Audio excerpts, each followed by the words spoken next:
La noche en que Lucía González fue expulsada de la casa de los Aranda, el cielo se partió en dos. La lluvia caía con una furia que parecía un castigo divino, como si el propio cielo llorara por ella. Tenía el vientre redondo, pesado, y una maleta que apenas contenía algo más que un par de mantas y la ropita diminuta de su bebé por nacer. Frente a ella, en el umbral, doña Elvira, su suegra, la observaba con la severidad de quien se cree dueña del destino ajeno. «Eres una vergüenza», dijo con voz helada. «Una mujer inútil que ni siquiera fue capaz de darle un heredero varón a esta familia». Lucía no respondió. A su lado, Sebastián Aranda, su esposo, bajaba la mirada. No tuvo el valor de interceder, ni siquiera cuando su madre le ordenó cerrar la puerta. El sonido del cerrojo cayendo fue el golpe final, el eco de una traición irreparable. Lucía se quedó bajo la lluvia, sola, con el corazón hecho trizas y la vida entera temblando entre sus manos. Caminó sin rumbo durante horas. El agua le empapaba el cabello, el vestido se le pegaba al cuerpo y cada paso era un esfuerzo. El dolor no solo estaba en su vientre, sino en su alma. Recordó el día en que Sebastián le prometió amor eterno frente al altar. Recordó las palabras dulces, los planes, las risas. Todo eso se había borrado con una sola frase: una mujer inútil. Cuando por fin llegó a la vieja casa de su madre, las luces estaban apagadas. Tocó la puerta 3 veces antes de que una voz cansada respondiera desde adentro. «¿Quién es?» «Soy yo, mamá», susurró Lucía, quebrada. La puerta se abrió con lentitud. Teresa Morales, de cabello canoso y mirada firme, la recibió sin preguntas. La abrazó con fuerza, sintiendo el temblor de su hija. «Hija, ¿qué te hicieron?» Lucía apenas pudo hablar. Se aferró al cuello de su madre y lloró como una niña. Teresa la condujo al interior, la sentó junto al fuego y le ofreció una manta seca. Mientras le acariciaba el cabello mojado, vio el vientre pronunciado y comprendió todo sin que Lucía dijera una palabra. «No estás sola, mi amor», le susurró. «Aquí nadie te va a echar». Esa noche, mientras el viento golpeaba las ventanas, Teresa salió al patio y miró el cielo. No maldijo a los Aranda, los conocía demasiado bien. Sabía que su crueldad venía del orgullo y del miedo, pero también sabía que ese mismo orgullo los destruiría algún día. Los días siguientes fueron duros. Lucía apenas comía, pasaba las noches despierta, acariciando su vientre y repitiendo en voz baja que su hija no merecía nacer en medio del odio. Teresa hacía lo posible por mantenerla fuerte. Le preparaba caldos, le contaba historias de cuando ella misma había sido madre joven y sola. Entre ambas se tejió un silencio lleno de ternura y de resistencia. Una madrugada, el dolor llegó.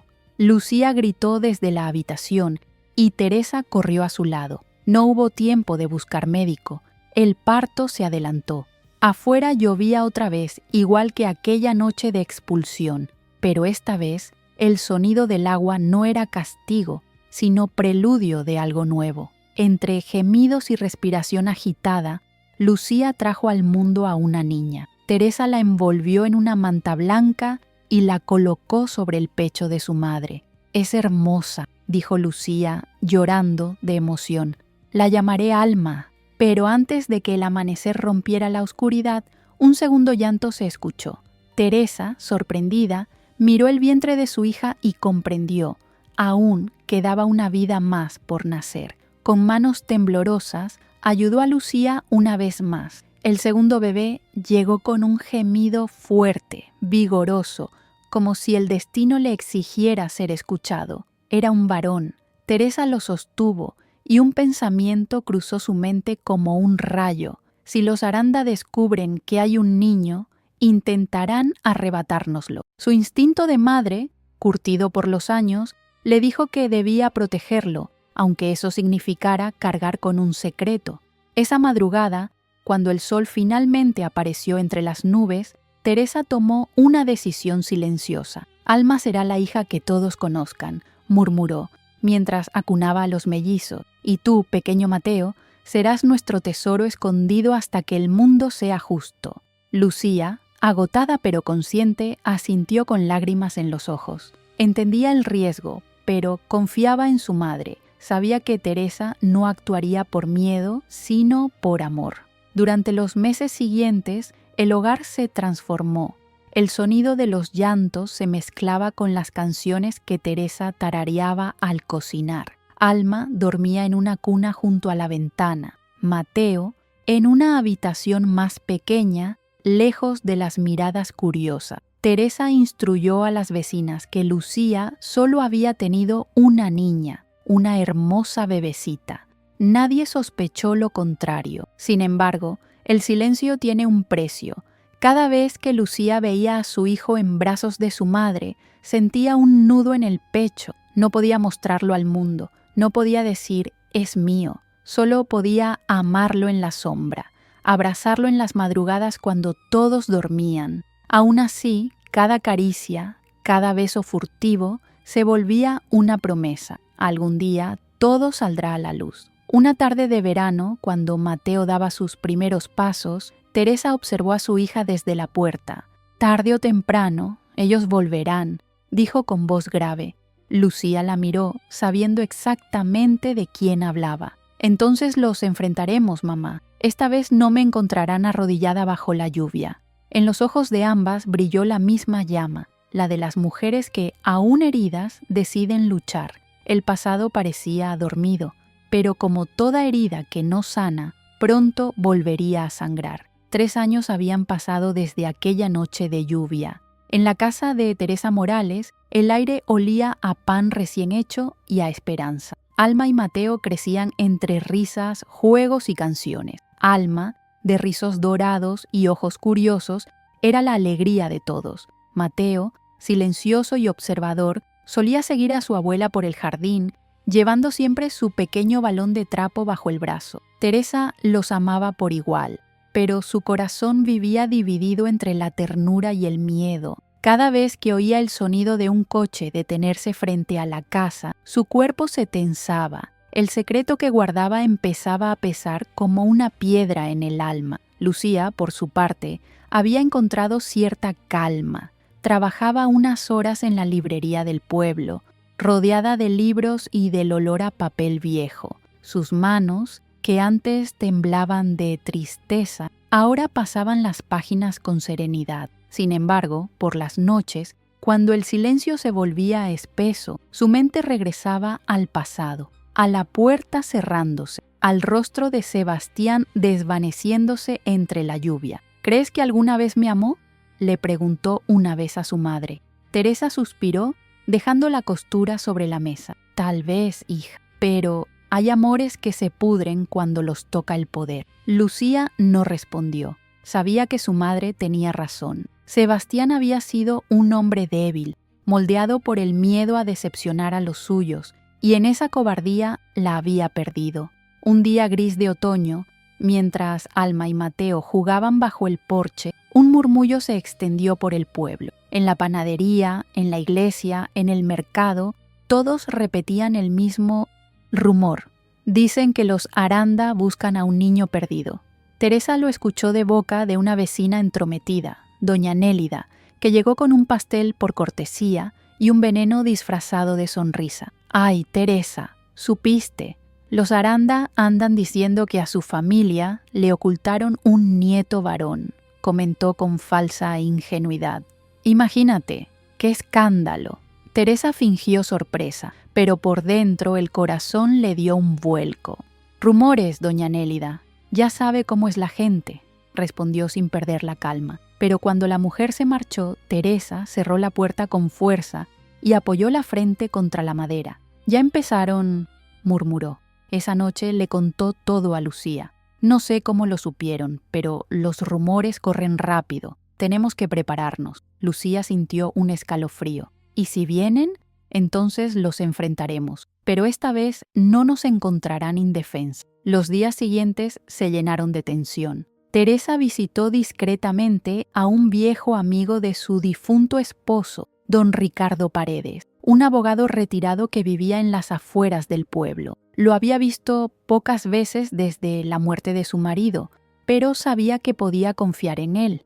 Ricardo la recibió con calidez, aunque percibió la preocupación en sus ojos. Teresa Morales en mi puerta, eso solo puede significar que algo grave pasa. Necesito su ayuda, Ricardo. Es por mis nietos. Le contó todo. La expulsión, el secreto, los rumores. El hombre escuchó en silencio, sin interrumpirla. Cuando terminó, asintió lentamente. Hiciste lo correcto, Teresa. A veces hay que romper las reglas para proteger lo que se ama. Pero si los Aranda deciden moverse, lo harán con abogados y con dinero. Debes estar listo. No tengo miedo, dijo Teresa, aunque su voz tembló un poco. Lo único que temo es que vuelvan a herir a Lucía. El abogado prometió mantenerse atento. Le recomendó reunir documentos, el acta de divorcio, los mensajes, cualquier prueba de que Sebastián había renunciado a su paternidad. La justicia es lenta, Teresa, pero cuando se construye con verdad es imparable. Mientras tanto, en la mansión de los Aranda, la tensión era otra. Doña Elvira, aún altiva pero envejecida, leía una carta que acababa de llegar. «¡Sebastián!», gritó desde el comedor. «¿Qué es esto que dicen de un niño? ¿Por qué me entero por terceros?». Sebastián entró con el rostro pálido. «No sé, madre. Solo escuché que alguien en el pueblo asegura que Lucía tuvo mellizos». Don Esteban, el patriarca, levantó la vista de su periódico. «Si es cierto, ese niño es un Aranda. Y un Aranda no puede crecer en una casa ajena». Elvira sonrió con una mezcla de orgullo y perversión. «Tal vez sea hora de reconciliarnos con esa muchacha». Sebastián la miró, confundido. «Después de todo lo que le dijimos, el tiempo borra las palabras, hijo. Y un varón, un nieto, eso lo cambia todo». Así nació la farsa. Prepararon regalos, flores y un discurso de arrepentimiento. Planeaban ir al día siguiente a casa de Teresa, fingiendo paz mientras afilaban sus intenciones. Pero esa noche, mientras Sebastián intentaba dormir, el eco de su pasado lo asfixiaba. Recordó la lluvia, el llanto de Lucía, la puerta cerrándose. Por primera vez sintió vergüenza. Intentó convencerse de que todo era por derecho, pero una voz interior le susurraba que lo que estaban a punto de hacer era otra forma de crueldad. A la mañana siguiente, bajo un cielo gris, 3 autos negros se detuvieron frente a la casa de Teresa. Los niños jugaban afuera. Mateo levantó la vista y vio a los extraños. Alma corrió a avisarle a su madre. Lucía salió al porche, con el corazón golpeando en el pecho. Teresa, desde adentro, apretó el crucifijo que colgaba en su cuello. Sabía quiénes eran antes de verlos. Doña Elvira fue la primera en hablar. «Lucía, hija, venimos en son de paz». Lucía la observó sin moverse. «No me llame hija». Detrás de ella, Sebastián bajó la mirada. Don Esteban ofreció una sonrisa ensayada. «Queremos reconciliarnos. Ya ha pasado mucho tiempo». El silencio fue tenso, eléctrico. Teresa apareció detrás de su hija y los miró con serenidad firme. «¿Reconciliarse?», repitió con voz baja. «Ustedes no vienen por amor, vienen por algo». Elvira trató de sostener la mirada, pero el temblor en su voz la delató. «Solo queremos conocer a nuestra nieta». En ese momento, Alma apareció detrás de Lucía, con su vestido azul y los ojos de curiosidad pura. Sebastián dio un paso adelante, conmovido por un instante, pero cuando buscó al supuesto nieto varón, no lo vio. Y en ese gesto de desconcierto, Teresa lo comprendió todo. «Ya entiendo», dijo con dureza. «No vinieron por ella. Vinieron por el rumor de un niño». La farsa había terminado antes de comenzar. El silencio que siguió fue tan espeso que se podía escuchar el viento arrastrando las hojas del patio. Doña Elvira, incómoda, buscó algo que decir. Sebastián abrió la boca, pero Teresa lo detuvo con un gesto. «No mientan», dijo con calma. «No vinieron a enmendar nada. Vinieron a buscar un heredero». Don Esteban, que hasta entonces había mantenido la compostura, frunció el ceño. «Ese niño, si existe, lleva nuestra sangre, y la sangre no se oculta». Teresa se adelantó un paso, su voz firme como el acero. «La sangre no da derecho a nada cuando se ha negado el corazón». Lucía sintió un escalofrío. Aquellas palabras eran el eco de todo su dolor. Por primera vez en mucho tiempo vio a su madre no como una figura protectora, sino como una fuerza imparable. Doña Elvira intentó recomponerse. Queríamos arreglar las cosas, tal vez podamos ayudarles económicamente. Teresa soltó una risa amarga. ¿Dinero? Creen que todo se compra. Aquí no hay venta, señora, solo amor. Sebastián dio un paso adelante. Tenía los ojos rojos, la culpa tatuada en el rostro. Lucía, yo solo quiero hablar contigo. No hay nada que decir, respondió ella con voz temblorosa. Las palabras no curan las cicatrices que ustedes dejaron. Por un instante las miradas se cruzaron, la del hombre que había abandonado, la de la mujer que había sobrevivido. Entre ambos, un abismo. Entonces Alma, curiosa, tiró suavemente de la falda de su madre. «Mamá, ¿quiénes son ellos?» Lucía se agachó y le acarició el cabello. «Solo gente del pasado, mi amor, no te preocupes». La niña asintió, sin comprender del todo, y en esa inocencia pura, Teresa encontró la razón para cerrar aquel capítulo de una vez. «Les pido que se vayan», dijo con firmeza. «En esta casa no hay herederos, solo niños amados». Don Esteban apretó la mandíbula. «Se arrepentirán de esto». Teresa lo miró sin miedo. «Ya sobrevivimos a su desprecio una vez. No nos asusta su amenaza». Los Aranda regresaron a sus autos con el orgullo herido. Doña Elvira no podía disimular la furia. Sebastián caminaba en silencio, sintiendo que algo dentro de él se rompía. Desde la ventana, Mateo observó todo. Aunque tenía apenas 3 años, percibía la tensión. Cuando Lucía volvió adentro, él corrió a sus brazos. «¿Por qué estaban tristes, mamá?» «Porque no saben amar, hijo». Esa noche, la casa se llenó de un silencio distinto. Ya no era el miedo, sino la anticipación de una batalla que se avecinaba. Teresa sabía que la calma era solo un respiro antes de la tormenta. Una semana después, la tormenta llegó. Una mañana, al abrir la puerta, Lucía encontró un sobre sellado con el escudo de un juzgado. Al leer las primeras líneas, sus manos comenzaron a temblar. Demanda de reconocimiento de paternidad y solicitud de custodia completa del menor Mateo Aranda González. Teresa llegó corriendo al oír el grito. «¿Qué pasa, hija?» Lucía, con la voz quebrada, le mostró el documento. «Nos están demandando, mamá». El rostro de Teresa se endureció. No lloró, no maldijo, solo respiró hondo y dijo: «Entonces pelearemos». Los días siguientes fueron un infierno. Los Aranda, con su dinero e influencia, lograron que los periódicos publicaran versiones distorsionadas. En las portadas se leía: «Familia adinerada lucha por recuperar a su nieto perdido».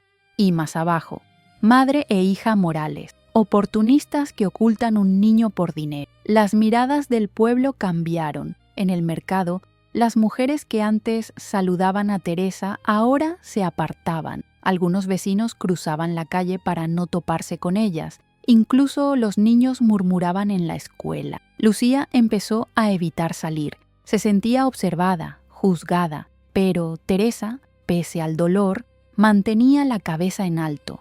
«No debemos escondernos», le decía. «La vergüenza no es nuestra, es de ellos». Una tarde, cuando el sol se filtraba entre las cortinas, Lucía encontró a su madre escribiendo una carta. «¿Qué haces?» «Buscando justicia», respondió Teresa sin levantar la vista. «Le escribiré a Ricardo Paredes. Él sabrá cómo ayudarnos». Don Ricardo llegó 2 días después, con un maletín gastado y una expresión decidida. «No les voy a mentir», dijo. «Ellos tienen poder, contactos, medios, pero nosotros tenemos algo que vale más, la verdad». Lucía le mostró todos los documentos que conservaba. El acta de divorcio donde Sebastián había renunciado a cualquier derecho, las cartas frías que había escrito, negando a su propio hijo. Ricardo las revisó con cuidado. «Esto bastará», murmuró. «Los jueces pueden ser ciegos, pero no mudos». Durante semanas prepararon la defensa. Teresa se convirtió en el corazón de esa resistencia. Organizaba papeles, contactaba testigos, sostenía a su hija cuando el miedo amenazaba con derrumbarla. Una noche, mientras tomaban té junto a la ventana, Lucía preguntó: «¿Y si perdemos, mamá?» Teresa le tomó la mano. Entonces al menos sabrán que no nos rendimos, que cuando nos humillaron nos levantamos, y eso ya es una victoria. El día del juicio llegó con un cielo gris, como si el destino quisiera repetir la lluvia de aquella primera noche. Frente al tribunal, los Aranda descendieron de sus autos elegantes con semblantes solemnes, como mártires camino al altar.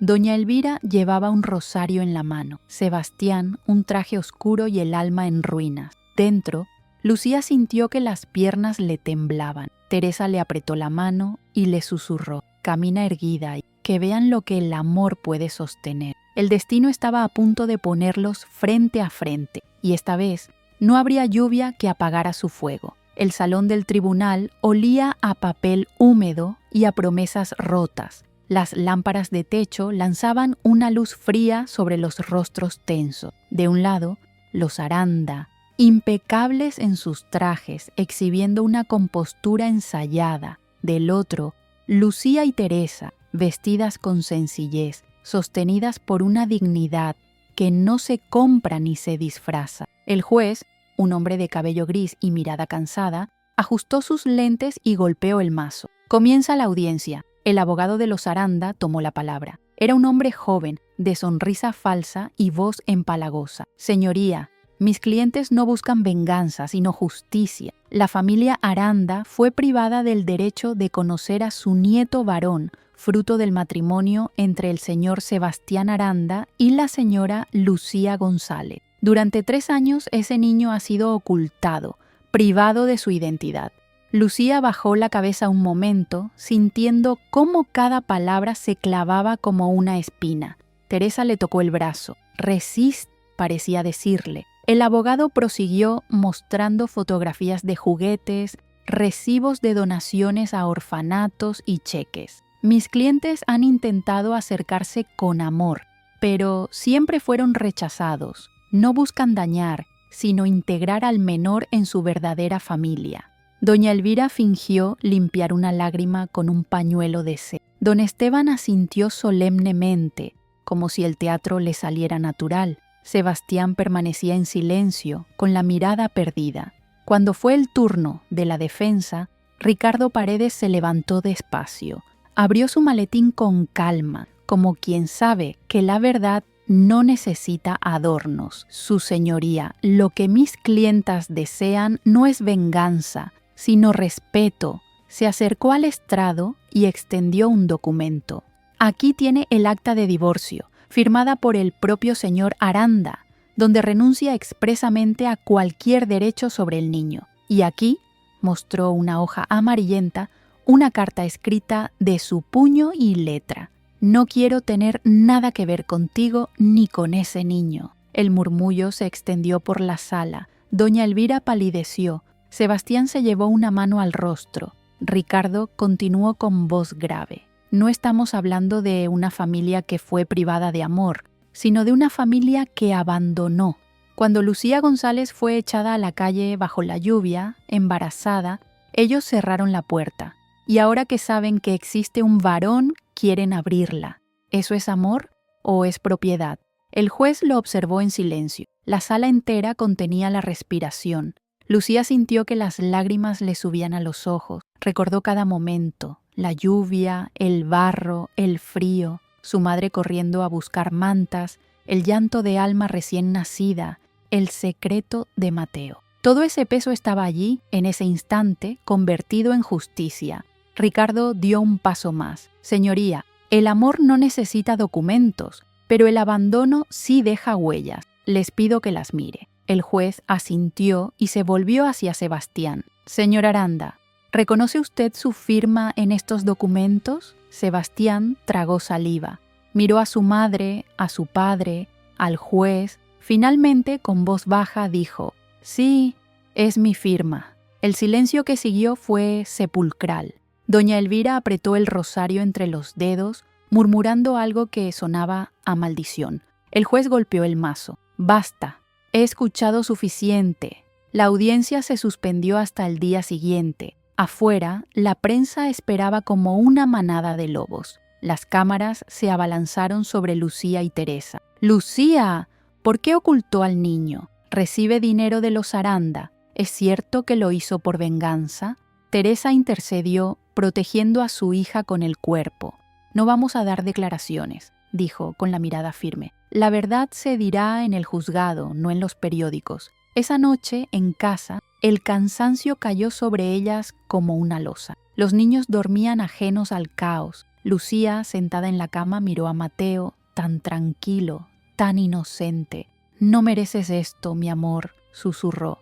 «Ningún niño debería ser peleado como si fuera un trofeo». Teresa entró con 2 tazas de té. A veces la justicia tarda, pero llega. Y cuando lo haga, ellos sentirán lo que es perder lo que creían eterno. Lucía sonrió débilmente. «¿Y si no nos creen, mamá?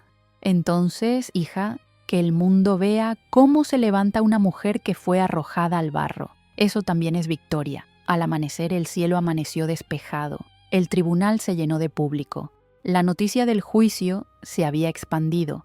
Todos querían presenciar el desenlace. Ricardo se mantuvo sereno. Los Aranda, más tensos. Doña Elvira no soltaba su rosario. Don Esteban mascaba su rabia en silencio. El juez pidió que todos se pusieran de pie. Tras revisar las pruebas, este tribunal determina que la custodia total de los menores Alma y Mateo Aranda González pertenecerá a su madre, Lucía González, y a su abuela materna, Teresa Morales. Un murmullo de asombro recorrió la sala. Lucía cerró los ojos. Teresa la abrazó. Ricardo asintió con una leve sonrisa. El juez continuó. Además, se ordena la suspensión inmediata de cualquier reclamo de paternidad o acción legal por parte de la familia Aranda, por considerarse abuso del derecho. Doña Elvira se desplomó en su asiento. Sebastián permaneció inmóvil, mirando al suelo, como si comprendiera por fin el tamaño de su ruina moral. A la salida, los periodistas gritaban titulares nuevos. Madre e hija vencen a la familia que discriminó por género. La gente que antes las había juzgado empezó a mirarlas con otros ojos. Algunos vecinos se acercaron en silencio, avergonzados. El viento del cambio soplaba por fin a su favor. Esa noche, mientras la casa dormía, Lucía salió al patio. El cielo estaba limpio, sin rastros de tormenta. Miró hacia arriba y respiró profundamente. «Lo logramos, mamá», susurró, sintiendo el peso del pasado disolverse. Teresa apareció detrás de ella, con una manta sobre los hombros. «Sí, hija». Pero esto no fue una victoria sobre ella, fue sobre el miedo. Las dos se abrazaron bajo las estrellas, sin saber que, en la mansión de los Aranda, la caída recién comenzaba. La noticia del fallo judicial cayó sobre los Aranda como una sentencia divina. En los periódicos, las fotos mostraban a Lucía y Teresa tomadas de la mano, saliendo del tribunal con dignidad. Los titulares eran implacables. La familia Aranda pierde la custodia del nieto oculto. Las redes sociales amplificaron el escándalo. La opinión pública, que antes las había condenado, ahora celebraba su valentía. Los Aranda, símbolo de poder y tradición, se convirtieron en sinónimo de hipocresía. En la mansión familiar, el ambiente era denso, cargado de silencio. Doña Elvira había dejado de salir de su habitación. Pasaba los días en bata, mirando por la ventana del piso superior, con el rosario entre los dedos y el orgullo hecho ceniza. Don Esteban, acostumbrado a dominar salas de juntas y hombres de negocios, se encontraba impotente ante los titulares. Las empresas que dependían de su apellido comenzaron a romper contratos. Las reuniones se cancelaban. Los socios, que antes se inclinaban ante él, ahora evitaban su llamada. «Esto es una vergüenza», gruñó una noche golpeando la mesa. «Todo por una mujer y un niño». Sebastián no respondió. Desde el juicio, su voz se había vuelto un susurro cansado. Había algo quebrado en él, algo que ni el dinero ni la culpa podían reparar. «No fue por ellos, padre», dijo finalmente. «Fue por nosotros, por lo que hicimos». El silencio que siguió fue brutal. Don Esteban se levantó sin decir nada, incapaz de enfrentarse al reflejo moral de su propio hijo. Los días se convirtieron en semanas y la caída fue cada vez más visible. Las portadas que antes exaltaban los logros de los Aranda ahora hablaban de renuncias, demandas laborales y auditorías. El imperio de los Aranda se desmorona. Sebastián fue el primero en intentar huir del escándalo. Aceptó casarse con Valeria Montero, hija de un banquero poderoso, en un intento desesperado por limpiar su nombre.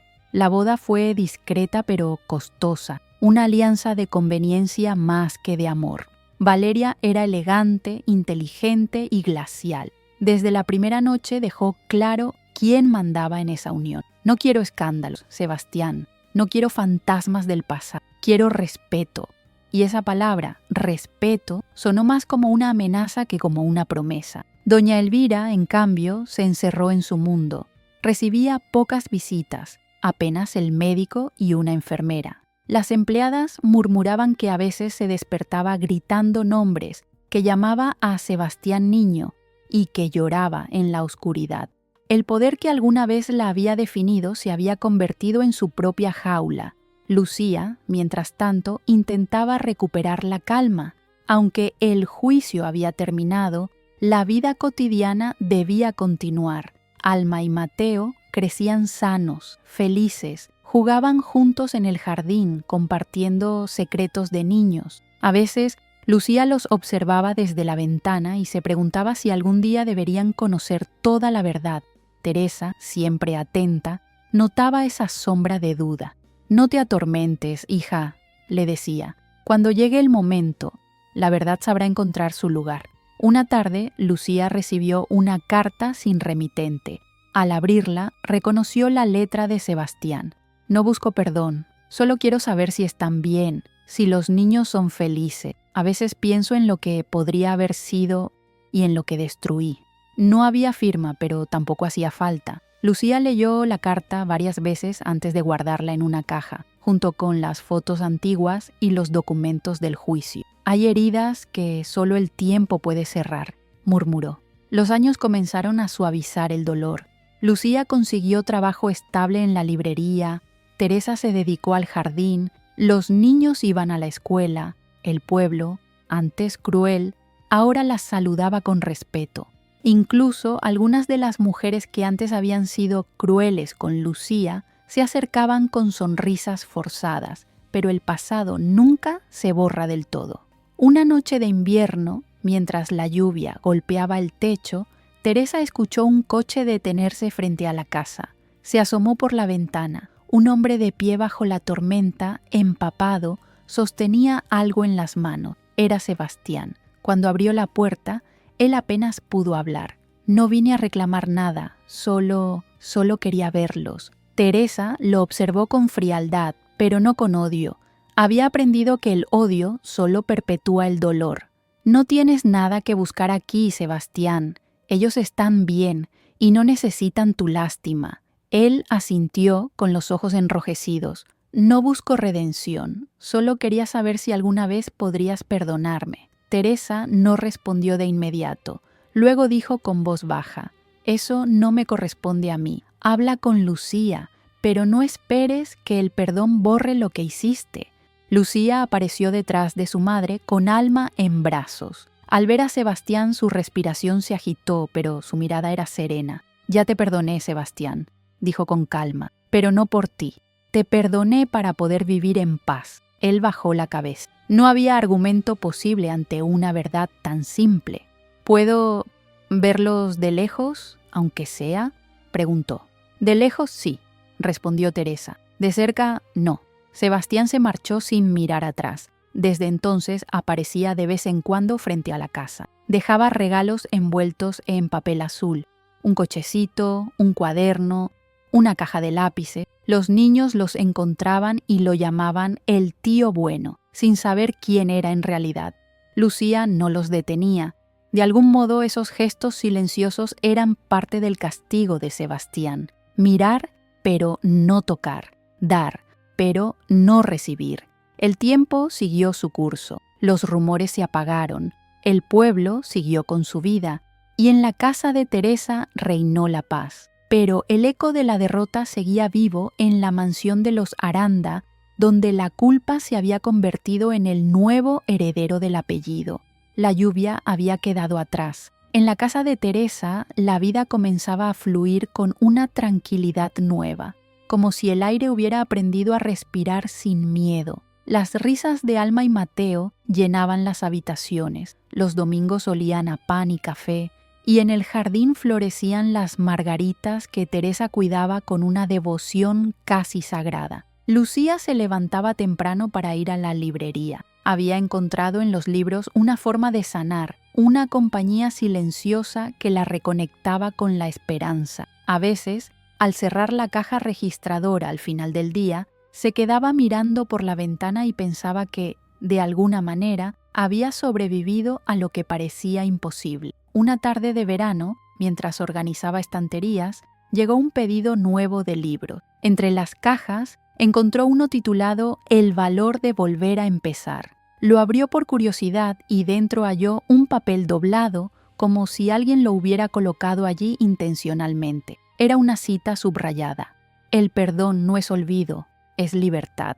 Lucía sonrió. Tal vez el universo le hablaba, pensó.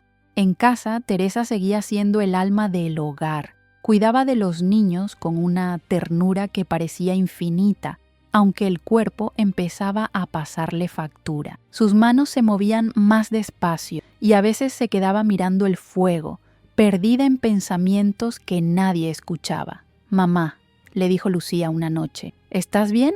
Teresa sonrió con ese gesto que escondía más de lo que decía. «Estoy en paz, hija». Y eso ya es mucho decir para una mujer que ha visto tanto. Alma y Mateo eran inseparables. Ella, curiosa y soñadora, él, sensible y protector. En la escuela, los maestros hablaban de su inteligencia, de su bondad. Eran niños de luz, criados en el amor, lejos de la sombra del apellido Aranda. Pero el pasado, aunque silencioso, nunca desaparece del todo. Una tarde de otoño, mientras Teresa compraba frutas en el mercado, escuchó a dos mujeres hablar a sus espaldas. Dicen que el exmarido de Lucía está arruinado, sí, y que su nueva esposa lo trata como a un sirviente. Eso pasa cuando se juega con el destino. Teresa no intervino. Caminó de regreso a casa con el corazón apretado, no por Sebastián, sino por lo que el odio puede hacerle a un alma que nunca aprendió a amar. Esa misma noche, mientras cenaban, Lucía notó la expresión pensativa de su madre. ¿Estás preocupada? No, solo me da tristeza pensar en cómo se pudren los corazones cuando el orgullo los alimenta, respondió Teresa. Pero no hablemos de ellos, hablemos de nosotros. Mateo, curioso, levantó la vista. ¿Quiénes son ellos? Lucía y Teresa se miraron. Y la respuesta quedó suspendida en el aire. Gente que decidió vivir mirando hacia atrás, dijo finalmente Teresa. Nosotros no, nosotros miramos hacia adelante. Las semanas pasaron. El viento otoñal trajo consigo un aroma de hojas secas y renovación.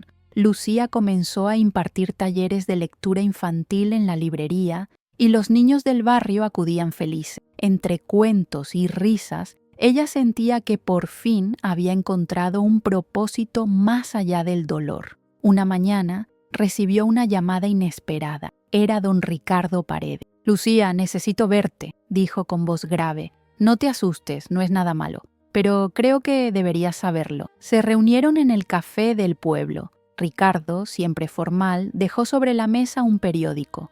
Los Aranda vendieron su última empresa. Están en bancarrota. Lucía lo miró sin emoción. Entonces el tiempo hizo su trabajo. Ricardo asintió.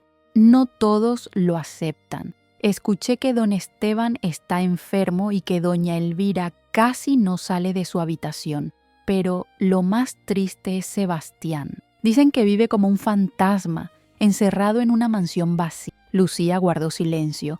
No había satisfacción en sus ojos, solo un reflejo de compasión distante. «No deseo su mal, don Ricardo, solo espero que haya aprendido lo que destruyó». El abogado la observó con respeto. «Eso te hace más grande que ellos, Lucía. No todos son capaces de perdonar desde la dignidad». Esa noche, cuando regresó a casa, Teresa la esperaba en el porche. «¿Qué dijo Ricardo?», preguntó. que los Aranda ya no tienen nada. Teresa miró hacia el cielo como si hablara con alguien ausente. La justicia del tiempo es silenciosa, hija, pero nunca falla. Los meses transcurrieron entre calma y pequeños milagros cotidianos, las flores del jardín, las meriendas compartidas, las risas al caer la tarde. El hogar se había convertido en refugio y en símbolo. Cada rincón contaba una historia de resistencia. Un día, Mateo llegó corriendo con una flor amarilla en la mano. «Mamá, para ti». Lucía lo abrazó. «¿Sabes qué significa esta flor?», preguntó. «No». «Esperanza». Teresa los observó desde la ventana, sonriendo. Sabía que su tarea estaba cumplida. Había devuelto la esperanza a su hija, había criado a sus nietos en la luz y había demostrado que la dignidad, cuando se defiende con amor, es invencible. Pero en el fondo de su corazón también sabía que la historia aún no había terminado. La vida, caprichosa, siempre encuentra la forma de cerrar los círculos, y muy pronto el pasado volvería a tocar su puerta, no con furia ni venganza, sino con un temblor de arrepentimiento. Era un día de otoño, y el viento traía consigo el aroma húmedo de las hojas caídas. Teresa preparaba chocolate caliente cuando un golpe suave sonó en la puerta. No esperaba a nadie. Miró por la ventana y su corazón se detuvo por un instante. Afuera, de pie, estaba Sebastián, sin traje, sin autos, sin arrogancia, solo un hombre envejecido por la culpa, con el rostro demacrado y los ojos hundidos. Abrió la puerta sin decir palabra. El silencio entre ambos fue espeso, lleno de recuerdos y heridas que el tiempo no había logrado borrar. «Buenas tardes, Teresa», dijo él, apenas audible. «No sé si sean buenas», respondió ella sin moverse. «¿Qué buscas aquí?». Sebastián bajó la mirada. En sus manos llevaba una pequeña caja de madera. «No vengo a reclamar nada, solo a pedir perdón». Teresa lo observó largo rato. Había imaginado ese momento muchas veces, pero nunca así. El hombre, que una vez había destrozado la vida de su hija, ahora parecía un niño perdido. «Los hombres siempre llegan tarde al arrepentimiento», dijo, apartándose de la puerta. «Pasa, pero no te sientes. No será una visita larga». Sebastián entró. El aroma a café y pan recién horneado le golpeó los sentidos. La casa era cálida, viva, tan distinta de la suya, llena de silencio y eco. «¿Está Lucía?», preguntó con voz temblorosa. «Está en la librería. Si viniste a hablar con ella, tendrás que esperar». Él asintió. Miró las fotos en la pared. Alma con su diploma escolar, Mateo sosteniendo un trofeo de fútbol, Teresa riendo en el jardín. Todo lo que había perdido estaba frente a sus ojos, pero inaccesible. «A veces sueño con ellos», dijo de pronto. «No los conozco, pero los veo correr, y siempre se alejan cuando intento alcanzarlo». Teresa lo miró con una mezcla de compasión y dureza. El alma sabe lo que hizo, aunque la mente intente olvidarlo. Él respiró hondo. «Valeria me dejó hace meses. Nunca pudimos tener hijos. Dicen los médicos que es imposible. Creo que es un castigo justo». Teresa no respondió. Se limitó a servirle un poco de café y colocarlo sobre la mesa. «No creo en castigos, Sebastián, pero sí en consecuencia». Él sostuvo la taza entre las manos buscando calor. «Yo no quiero que me perdonen, solo quería verlos, aunque sea de lejos, saber que están bien». «Eso ya lo sabes», dijo Teresa. «Están bien, son felices, y eso es algo que no puedes reclamar ni comprar». En ese momento, la puerta volvió a abrirse. Lucía había llegado con los niños. Se detuvo al verlo. Por un instante el tiempo se congeló. «Mamá», dijo en un hilo de voz. «¿Qué hace él aquí?». Teresa no tuvo que responder. Sebastián se adelantó un paso. «Lucía, no vengo a pedir nada, solo a mirar lo que alguna vez destruí». Mateo, curioso, lo observó desde atrás de su madre. «¿Quién es, mamá?», preguntó el niño. Lucía se agachó y le acarició el cabello. Su voz fue suave, pero firme. «Es alguien que cometió muchos errores, hijo». Sebastián sintió que esa frase le atravesaba el alma. Quiso hablar, pero Lucía levantó la mano. «No digas nada. No hay palabras que puedan reparar lo que hiciste». Él asintió, tragando lágrimas que ya no podía contener. «Solo quería pedirte Que algún día me recuerdes no como el hombre que te echó bajo la lluvia, sino como alguien que aprendió tarde a sentir vergüenza. Lucía lo observó con serenidad. Ya te perdoné, Sebastián, pero no por ti. Te perdoné para no cargar más con tu sombra. En sus palabras no había rencor, solo una tristeza mansa. Sebastián bajó la cabeza. Gracias, susurró. No merezco tanto. Teresa, con el corazón apretado, intervino.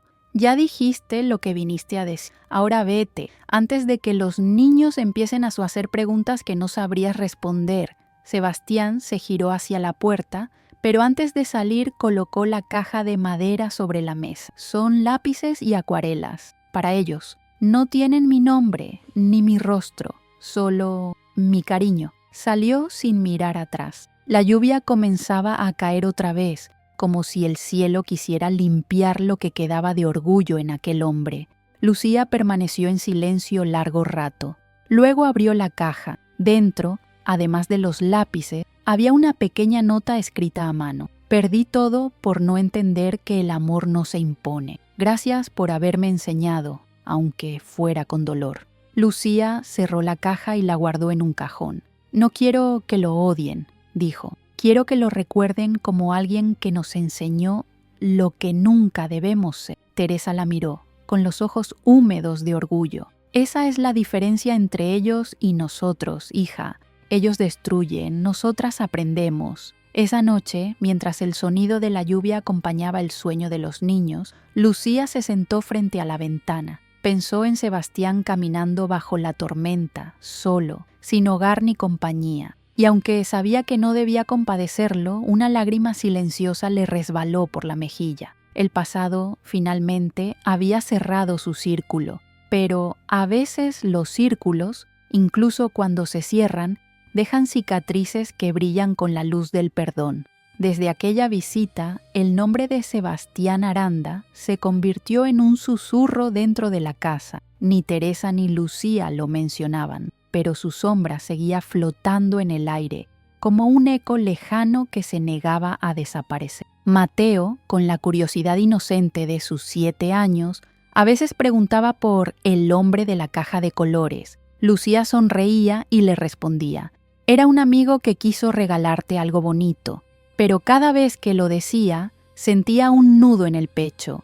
No era mentira, pero tampoco era verdad.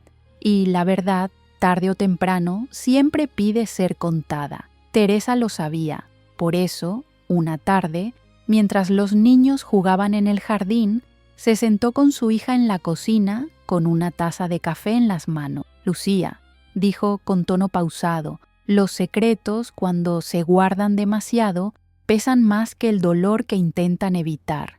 Lucía la miró, sabiendo a dónde iba esa conversación. No quiero que crezcan odiando. Ni deben, respondió Teresa. Pero algún día deberán saber quién fue su padre, y que su historia no comenzó con odio, sino con amor, aunque luego ese amor se haya podrido.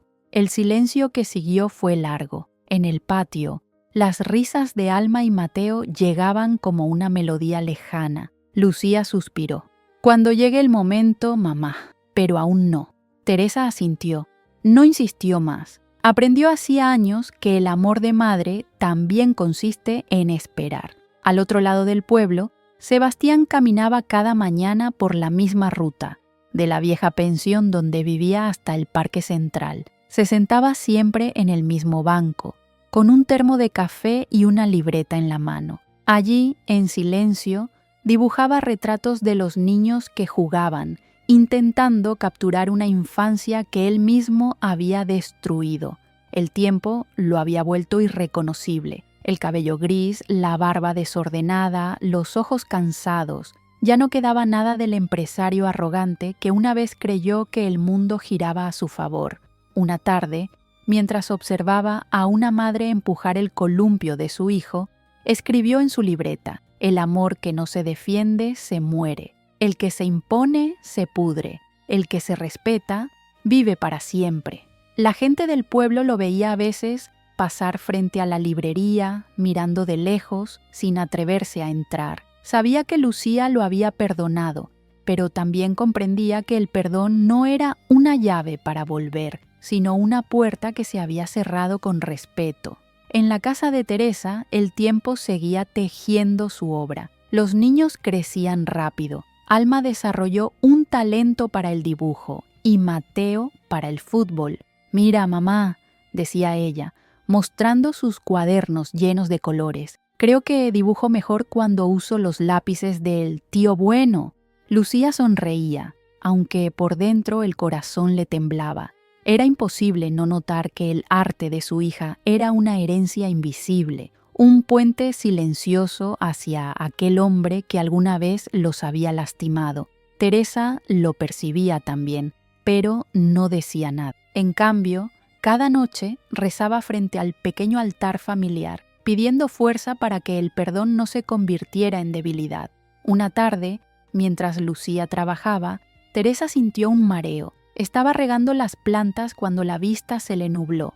Se apoyó en la pared y respiró hondo. «Solo es cansancio», murmuró. Nada más. Pero los días siguientes, el cansancio no se fue.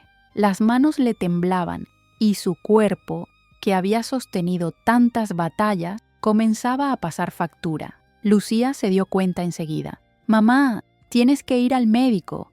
«No hace falta. Es la edad». «Mamá, por favor». Finalmente accedió. El diagnóstico llegó con frialdad médica. Insuficiencia cardíaca avanzada. Teresa escuchó en silencio, sin sorpresa. Cuando el doctor le explicó los cuidados, ella solo asintió y dijo: «He vivido más de lo que imaginé. No tengo miedo». Lucía, en cambio, sintió que el suelo se le abría bajo los pies. «No digas eso, mamá. No me dejes ahora». Teresa le acarició el rostro. «No me iré, solo cambiaré de forma. Estaré en el viento, en las flores, en las risas de tus hijos». Desde ese día, la casa se llenó de ternura y de despedidas disimuladas. Teresa comenzó a escribir cartas para cada uno. Una para Lucía, otra para Alma y otra para Mateo. Las guardó en una caja junto a una foto antigua de todos juntos. El invierno llegó con su manto de silencio. Teresa pasó más tiempo en su silla favorita, mirando el fuego. Lucía se sentaba a su lado, en silencio, sosteniendo su mano. A veces hablaban del pasado, otras solo respiraban juntas, sabiendo que el tiempo se escurría. Una noche, mientras la lluvia golpeaba suavemente el tejado, Teresa susurró: «Prométeme que seguirás viviendo sin miedo, que no dejarás que el dolor te robe la alegría. Te lo prometo, mamá. Y si algún día Sebastián vuelve, no lo juzgue, déjalo ir en paz». Lucía asintió, llorando. «Descansa, mamá. Ya hiciste todo lo que tenías que hacer». Teresa sonrió débilmente. «No todo. Aún falta verte completamente libre». Poco después, su respiración se volvió pausada, serena. El fuego se reflejaba en su rostro como una caricia final. Lucía se quedó a su lado toda la noche, sosteniendo su mano. Cuando el amanecer llegó, el corazón de Teresa ya se había detenido, pero su presencia seguía llenando la casa, como si la paz hubiera decidido quedarse. En el jardín, el viento movía las margaritas que ella tanto amaba. Lucía salió descalza y sintió el sol en el rostro.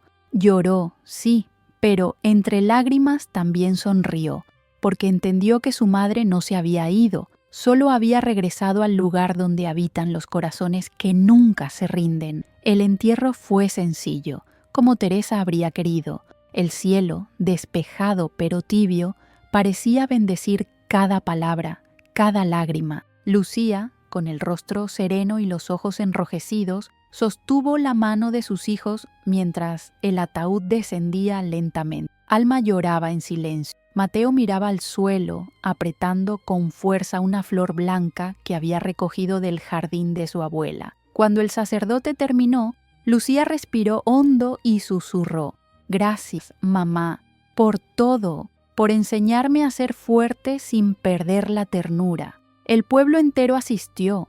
Muchos habían criticado a Teresa en el pasado, pero con los años aprendieron a respetarla. Al despedirse, las vecinas se acercaron con abrazos sinceros. «Fue una mujer buena», decían, «una madre de verdad».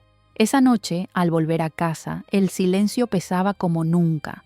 Cada rincón llevaba su huella, la taza de té aún en el estante, su bufanda doblada sobre el sillón, el rosario colgado junto al espejo. Lucía encendió una vela en el altar familiar y se sentó frente a él, acompañada solo por el murmullo del viento. Mientras los niños dormían, abrió la caja que Teresa había dejado sobre la cómoda. Dentro había 3 sobres, escritos con su letra firme: para Lucía, para Alma, para Mateo.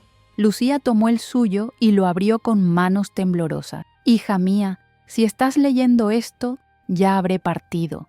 No llores mucho, las lágrimas no me traerán de vuelta, pero sí pueden regar la tierra donde seguirás creciendo. Quiero que recuerdes siempre que la vida no se mide por lo que perdemos, sino por lo que somos capaces de amar incluso en medio del dolor. Cuidé de ti cuando eras niña, y tú cuidaste de mí cuando ya me hacía falta. Eso es el amor, un círculo que nunca se rompe. No guardes rencor a Sebastián, no lo merecía, pero el perdón no es un regalo para él, sino una puerta abierta para ti. Y cuando tus hijos pregunten por su padre, diles la verdad, no la parte cruel, sino la humana. Diles que fue un hombre que se equivocó, pero que tu amor fue lo bastante fuerte como para salvarlos a todos. Te amo, hija, no temas a la vida, no temas al pasado. Donde haya amor, estaré. Tu madre, Teresa». Lucía lloró largo rato, abrazando la carta contra el pecho. El aroma del papel, mezclado con el del jazmín que entraba por la ventana, la envolvió en una sensación de paz. A la mañana siguiente preparó el desayuno como siempre. Cuando Alma y Mateo bajaron, los abrazó con fuerza. «Hoy tenemos que leer algo muy importante», dijo con una sonrisa suave. Se sentaron los 3 alrededor de la mesa. Lucía les entregó los sobres con sus nombres. Los niños se miraron con sorpresa y abrieron las cartas. En la de Alma, Teresa había escrito con ternura: «Mi niña de ojos luminosos, nunca dejes de dibujar. Cuando pintes, estarás hablando con el alma del mundo. Cada color será una palabra que yo entenderé, aunque ya no esté. Ama sin miedo y no permitas que nadie apague tu voz». Y en la de Mateo, las palabras eran distintas, pero igual de profundas. «Mi pequeño valiente, naciste en secreto, pero no en vergüenza. Fuiste protegido por amor, no por miedo. Tu vida es prueba de que la verdad puede florecer incluso en la oscuridad. Cuida de tu hermana como tu madre te cuidó a ti, y cuando veas un balón rodar, recuerda que yo estaré soplando el viento que lo empuja». Cuando terminaron de leer, el silencio los envolvió. Alma lloraba y Mateo la abrazó. «La abuela no se fue, ¿verdad, mamá?», preguntó él. Lucía les acarició el cabello. «No, mis amores, solo cambió de lugar». Esa noche, después de acostar a los niños, Lucía salió al jardín. La luna iluminaba las flores que Teresa había plantado. Entre ellas notó una que no recordaba haber visto antes, una margarita blanca, solitaria, floreciendo entre la tierra húmeda. Sonrió. «Siempre supiste cómo hacerte notar, mamá». Se arrodilló, tocó los pétalos y, por primera vez en mucho tiempo, sintió una paz absoluta. Pasaron las semanas y la rutina volvió poco a poco. Lucía trabajaba, los niños estudiaban, y la casa se llenó de recuerdos transformados en fuerza. Sin embargo, un día, algo inesperado volvió a mover las aguas del pasado. Al llegar a la librería, Lucía encontró un sobre el mostrador. No tenía remitente, pero reconoció la letra al instante. Era la de Sebastián. «Lucía, supe lo de Teresa. Lo siento más de lo que puedo expresar. Ella fue la única que me miró a los ojos cuando nadie más lo hizo. Me enseñó que la fortaleza no está en humillar, sino en resistir. Estoy enfermo y no me queda mucho tiempo. No quiero compasión. Solo necesito verte una vez más. No para hablar ni para pedir, solo para despedirme. Si decides no venir, lo entenderé. Pero si alguna parte de ti aún cree en la redención, estaré en el viejo parque el domingo al atardecer». Lucía dobló la carta y la guardó en su bolso. No dijo nada a los niños, pero esa noche, mientras los acostaba, el dilema les robó el sueño. ¿Debía ir? ¿Valía la pena cerrar un círculo que ya parecía completo? Frente a la foto de su madre, pidió guía. «¿Qué harías tú, mamá?», susurró. El viento movió las cortinas con suavidad y el aroma de jazmín llenó la habitación. Lucía entendió la respuesta. El domingo, al caer la tarde, tomaría el camino hacia el parque, no por Sebastián, sino por sí misma, porque el perdón, cuando se da desde la libertad, no ata, libera. El domingo amaneció con un cielo gris, de esos que parecen guardar emociones que aún no se atreven a llover. Lucía pasó la mañana en silencio, preparó el desayuno, ayudó a los niños con la tarea y fingió normalidad, pero dentro de ella un torbellino se movía con cada minuto que pasaba. A las 5 de la tarde dejó una nota sobre la mesa. «Vuelvo antes del anochecer, no se preocupen». Besó a sus hijos en la frente, respiró hondo y salió. El camino al parque era el mismo que recorría para ir al trabajo, pero ese día cada paso pesaba distinto. Los árboles parecían más viejos, las calles más largas. Cuando llegó, lo vio enseguida. Sebastián estaba sentado en el mismo banco de siempre, con un abrigo gastado y una bufanda gris. En sus manos sostenía la libreta donde solía escribir. Lucía se acercó despacio. Él levantó la mirada, sorprendido. «Pensé que no vendrías», dijo con voz ronca. «Tampoco yo estaba segura», respondió ella. «Pero hay cosas que necesitan decirse antes de que sea demasiado tarde». Sebastián asintió. «Gracias por venir. No merezco ni un minuto de tu tiempo, lo sé». Lucía se sentó frente a él. Había en su rostro una serenidad nueva, una luz que el dolor no pudo apagar. «No vine por ti, Sebastián, vine por mí y por mi madre.